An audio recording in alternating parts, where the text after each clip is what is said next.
సుమన్ టీవీలో మీ business promotions కోసం ఈ కింది నెంబర్ను సంప్రదించగలరు.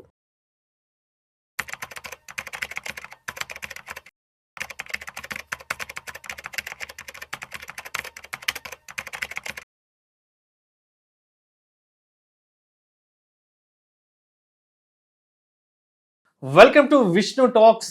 నేను మీ విష్ణు. ప్రస్తుతం నాతో పాటు సీనియర్ ఫినాన్స్ ప్రొఫెషనల్ గిరిబాబు గారు ఉన్నారు. వారితో మాట్లాడదాం. సార్ గిరిబాబు గారు నమస్తే సార్. నమస్తే Vishnu. Welcome to Vishnu talks. Vishnu talks చాలా బాగుంటున్నాయి. మీరు ప్రతిరోజు తీసుకొస్తున్న రియల్ టైం రియలిస్టిక్ టాపిక్స్ ఏవైతే ఉన్నాయో అవి మన ప్రేక్షకులకి చాలా ఉపయోగపడుతున్నాయి. చాలా మంది ఏం చేస్తారంటే ఏదైనా ఒక టాపిక్ని కనుక మీరు తీసుకొచ్చినప్పుడు they going to their shoes. అరే ఇది నా గురించే మాట్లాడుతున్నారు, ఇది నా గురించి నాతో మాట్లాడుతున్నట్టుగా ఉందని నాకు చాలా మంది చెప్పారు. మనం చాలా చేసాం కేస్ స్టడీస్. ఒక 50 lakhs ఉంటే ఆ 50 lakhs తోటి ఇల్లు కొనుక్కోవాలా లేకపోతే ఇన్వెస్ట్ చేయాలా అనేది ఆ వీడియో చూసి లిటరల్లీ నాకు కొన్ని 100,000 కాల్స్ వచ్చాయి. ప్రతి ఒక్కరు కూడా ఇది నా కోసమే అని మాట్లాడారు. అలాగే ఇంకొక అతను అప్పుల్లో మునిగిపోయాడు, 2 లక్షల జీతం వచ్చినా అది కూడా ఇలాగే. సో మీరు రియలిస్టిక్ గా రియల్ టైం విష్ణు టాక్స్ చేస్తూ మన ప్రేక్షకులకు చాలా హెల్ప్ చేస్తున్నారు మీరు. చెప్పండి. లాస్ట్ 2 days బ్యాక్ కూడా నా విష్ణు టాక్స్ ప్రోగ్రామ్ చూసి నా ఫ్రెండ్ సిద్ధార్థ్ కూడా నాకు మెసేజ్ చేశాడు. తనకు ఒక ఫైనాన్షియల్ రిక్వైర్మెంట్ ఉందంట. సో నాకు వాట్సాప్లో టెక్స్ట్ మెసేజ్ పెట్టాడు. ఒకసారి చదువుతాను. తను పంపించిన మెసేజ్ ఉంది, రిక్వైర్మెంట్ ఒకసారి నేను చెప్తాను. Hello Vishnu, do you have any investment suggestions for 60 lakhs? Recently, I sold some property. Now I have 60 lakhs cash in hand. So ఏం చేయమంటావు ఏంటి? నా దగ్గర ఉన్న 60 లక్షల్ని తీసుకెళ్ళి ఒక మంచి ఇన్వెస్ట్మెంట్ ఎవెన్యూలో ఇన్వెస్ట్ చేద్దామన్న ఆలోచనలో ఉన్నాను. నువ్వేదన్నా సజెషన్స్ ఇవ్వగలవా అంటూ సిద్ధార్థ్ అడిగాడు. మరి సిద్ధార్థ్కి ఏం చెప్తారు? ప్రస్తుతానికి ప్రాపర్టీ అమ్మితే ఒక 60 లక్షల రూపాయలు చేతిలో ఉన్నాయంట. So what to do, what not to do అన్న ఆలోచనలో ఉన్నాడు. 20 లక్షలతో మీరేం చెప్తారు? ఇప్పుడు 20 లక్షలు తన ప్రాపర్టీ అమ్మితే వచ్చాయి. తన ఏజ్ ఎంత ఉంటుంది? 35. ఇప్పుడు పిల్లలు 2 కూతుర్లు ఉన్నారు. 10 years ఉంటాయి. ఒక పాపకి 8 years, ఒక పాపకి 10 years. ఓకే. సో తను ప్రాపర్టీ అమ్మగా 60 లక్షల క్యాష్ వచ్చింది ఇప్పుడు. అండ్ దీన్ని మళ్ళీ ఏం చేయాలని అడుగుతున్నారు. అండ్ తన యొక్క రిక్వైర్మెంట్ పిల్లల ఎడ్యుకేషన్ గురించి. పిల్లలు ఉన్నారు కాబట్టి మనం ఏం చెప్పొచ్చు అంటే ఇప్పుడు మనం ఏదైనా ఒక ఇన్వెస్ట్మెంట్ చేసినప్పుడు ఆ ఇన్వెస్ట్మెంట్ అనేది ఒక ప్రోడక్ట్గా చూడకూడదు. We should take that investment as a solution for the needs, requirements and goals. So తన పరంగా చూసుకుంటే 30 సంవత్సరాల వయసులోనే, అంటే అంతకుముందే యాన్సర్స్ ప్రాపర్టీ ఏదో ప్రాపర్టీ అమ్మడం ద్వారా వచ్చింది. అయితే ఆ ప్రాపర్టీ అమ్మగా వచ్చిన డబ్బుల్ని మళ్ళీ ఒక ప్రాపర్టీ తీసుకోవచ్చు. జనరల్గా చాలా మంది అదే చేస్తూ ఉంటారు. ఇంకో ప్రాపర్టీ తీసుకోవచ్చు, లేకపోతే దాన్ని ఏదైనా పర్పస్ కోసం ఇన్వెస్ట్ చేయొచ్చు. అయితే చాలా మంది నేను 60 లక్షలు క్యాష్ వచ్చింది, నాకు 2 కూతుర్లు కాబట్టి వాళ్ళ యొక్క ఫ్యూచర్ నీడ్స్ కోసం నేను మళ్ళీ ప్రాపర్టీ తీసుకుంటా అని చెప్పి ప్రాపర్టీ తీసుకోవచ్చు. ఇక్కడ ప్రాపర్టీ తీసుకుంటే ఎలా ఉంటుంది, ఇలా ప్రాపర్టీ కాకుండా ఆల్టర్నేటివ్ ఇన్వెస్ట్మెంట్స్ చేస్తే ఎలా ఉంటుంది, విల్ కంపేర్ దిస్. ఇక్కడ ఏది కరెక్ట్ అని చెప్పడానికి మనము నీడ్స్, రిక్వైర్మెంట్స్ని ఎలా ఫుల్ఫిల్ చేస్తుంది ఇన్వెస్ట్మెంట్ అనేది డిసైడ్ చేయాలి. అంతేగాని నువ్వు ఇది తీసుకో బెటరు, అది తీసుకో బెటరు అని మనం ఎవరు సజెస్ట్ చేయొద్దు. ఆ నీడ్ని ఫుల్ఫిల్ చేస్తుందా లేదా ఇన్వెస్ట్మెంట్ జర్నీ అనేది, దాన్ని బట్టి మనం చూసుకోవచ్చు. ఇప్పుడు ఫర్ ఎగ్జాంపుల్ ప్రాపర్టీ తీసుకుంటాం అనుకుందాం. ప్రాపర్టీ తీసుకుంటే ఏ ప్రాపర్టీ అయినా సరే మినిమం ఒక 8-10 years టైం ఇస్తే తప్ప అది ఒక మంచి షేప్కి వచ్చి సేల్ చేయడానికి అవకాశం ఉండదు. సో ఇప్పుడు ఎంత అన్నారు? 8 years, 10 years 2 పిల్లలు కూడా. అంటే 25కే మ్యారేజ్ అయిపోయి ఉంటుంది. అవునవును, సిద్ధార్థ్కి 25 కల్లా మ్యారేజ్. 20 మ్యారేజ్ కాబట్టి ఇప్పుడు 35లో 2 పిల్లలు. అంటే మనం నార్మల్గా ఒకవేళ తను అనుకున్నట్టుగా ఒక ప్రాపర్టీ తీసుకుంటే నెక్స్ట్ 10 years, 15 years ఎలా ఉంటుంది, అలా కాకుండా ఆల్టర్నేటివ్ ఇన్వెస్ట్మెంట్ చేస్తే ఎలా ఉంటుంది చూద్దాం. దాన్ని బట్టి మనం సిద్ధార్థకి ప్లాన్ ఏ, ప్లాన్ బి ఇద్దాము. ఆ 2 ప్లాన్ ఏ, ప్లాన్ బిలో ఏది తను సూటబుల్ అవుతుంది, తనకు రిక్వైర్మెంట్ ఫుల్ఫిల్ అవుద్దో అలా డిసిషన్ తీసుకోవచ్చు. నార్మల్గా మనము ఇప్పుడు ఉన్న డబ్బులతోటి స్ట్రైట్ ఫార్వర్డ్ ఒక ప్రాపర్టీ తీసుకున్నారు అనుకుందాం. అంటే ప్రాపర్టీ అంటే అది ప్లాట్ అవ్వచ్చు.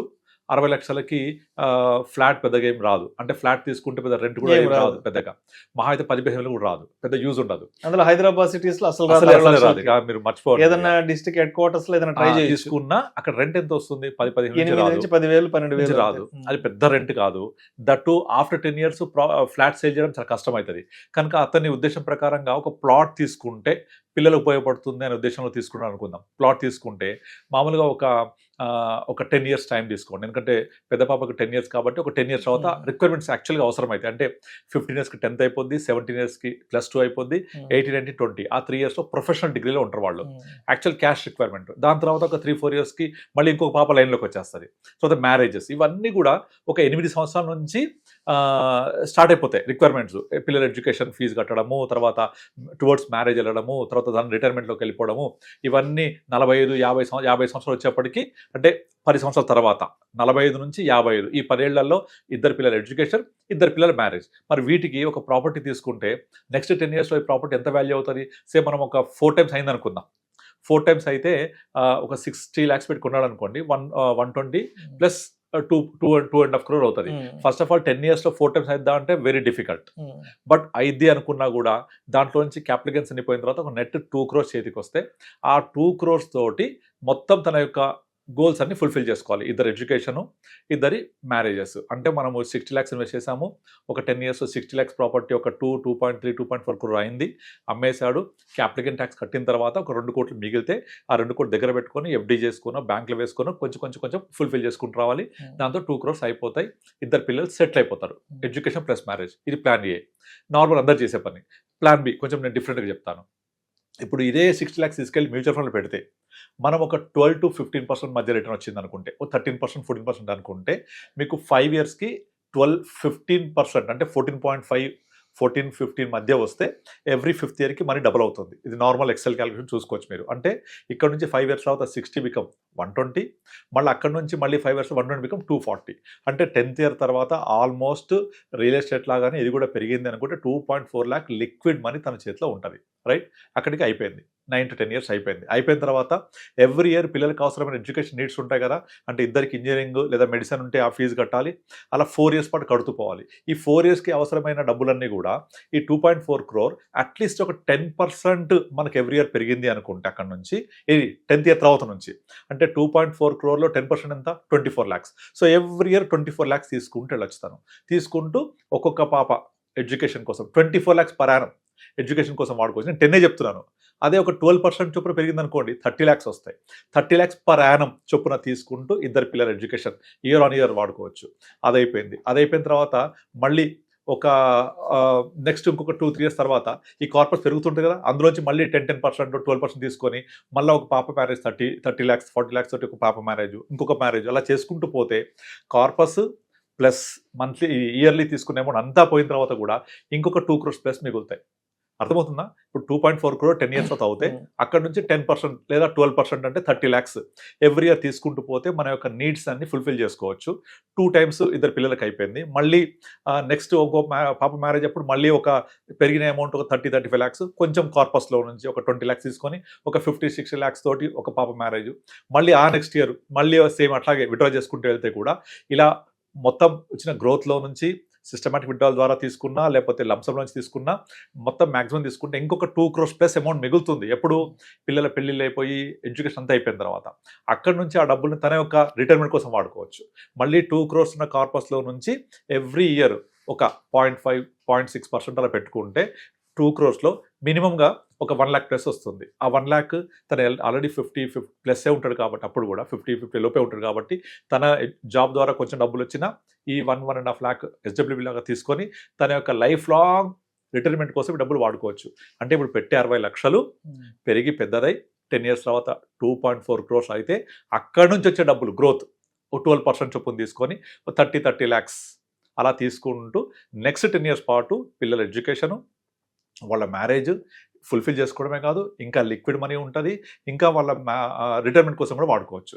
మనం చాలాసార్లు చెప్తూ ఉంటాం, ఎప్పుడైనా సరే మీ వయసు పెరిగినా కొద్దీ మీ యొక్క fixed assets should convert into financial assets. ఎందుకు? ఇదే పర్పస్ కోసం. ఇప్పుడు నార్మల్గా మీరు ఆల్రెడీ 35-40 ఉన్నప్పుడు అన్ని ఫిక్స్డ్ అసెట్స్ పెట్టుకుంటాం. కానీ మీ ఏజ్ 50 దాటిన తర్వాత నీడ్స్ ఎక్కువ ఉంటాయి. పిల్లల ఎడ్యుకేషన్ అవ్వచ్చు, మ్యారేజ్ అవ్వచ్చు, మీ రిక్వైర్మెంట్ అవ్వచ్చు, తర్వాత మెడికల్ ఎక్స్పెన్స్ అవ్వచ్చు, వీటికి కొంచెం డబ్బులు కావాలి. ఎవరిస్తారు?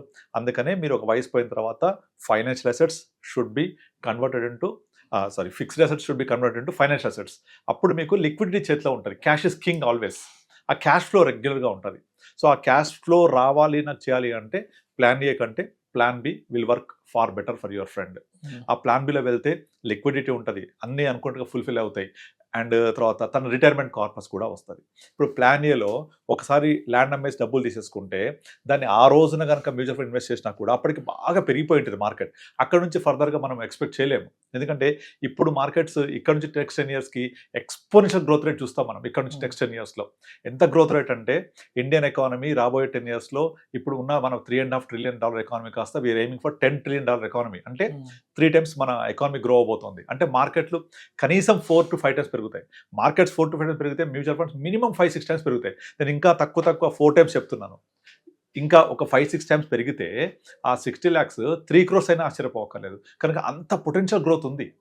వేరే ల్యాండ్లో కొంటే 10 years తర్వాత లేదా 5 years తర్వాత ఒక జంప్ వచ్చిన తర్వాత ఇక ఫర్దర్గా పెరగదు. That's the biggest drawback in plan A. Real ఎస్టేట్కి వెళ్తే ఒక maybe 1.60 lakhs 1 crore 1.5 crore 2 crores వరకు రావస్తుంది. ఇక అక్కడ నుంచి పెరగడం చాలా కష్టమైపోతుంది. ఇక అక్కడ నుంచి లిక్విడిటీ మందగిస్తుంది. అప్పుడు తప్పకుండా అమ్మాలన్నప్పుడు తను ఎంత ఇబ్బంది పడాలి? అంత ఈజీగా దొరుకుతారా బయ్యర్? ఆ లెవెల్ బయ్యర్? ఇన్ని ప్రాబ్లమ్స్ ఉంటాయి అక్కడ. ఇక ఒక దగ్గరికి వచ్చేసి గ్రోత్ ఆగిపోద్ది. ఇక్కడ అట్లా కాదు, గ్రోత్ పోతానే ఉంటుంది. దీన్ని జస్ట్ మనం ఒక పెద్ద చెట్టు నాటి దాని నుంచి వచ్చే కాయలు తీసుకొని ఆ కాయల ద్వారా మన యొక్క నీడ్స్ ఫుల్ఫిల్ చేసుకోవడమే. Simple is that. చెట్టు నాటితే వచ్చే పళ్ళతోటి పిల్లల ఎడ్యుకేషన్, పిల్లల మ్యారేజ్, ప్లస్ తన రిటైర్మెంట్ కార్పస్ కూడా పనికొస్తుంది. రిటైర్మెంట్ కూడా ప్లానింగ్ అయిపోయినట్టే. ఇన్ని స్టేజెస్లో పనికొస్తుంది. కనుక ఇలా తన లైఫ్ టైం నీడ్స్ గోల్స్కి సూటబుల్ అయ్యేలాగా ఉండే ప్లాన్ చేసుకోవడం better. Either going to real estate or ఇటు financial investments like mutual funds లాగా తీసుకుంటే ఏది బెటర్ అనేది కూర్చొని డిసైడ్ చేసుకోవచ్చు. ప్రాపర్టీ కొంటే ఒక ప్రాపర్టీ కొనేస్తారు, అయిపోద్ది. ఇది అలా కాదు. దీన్ని ఎప్పటికప్పుడు చెక్ చేసుకుంటూ ప్రాపర్గా ఫైనాన్షియల్ అడ్వైజర్ ద్వారా వెళ్తే we will do lot of reviews and we will make sure that he's getting more than 15% per annum.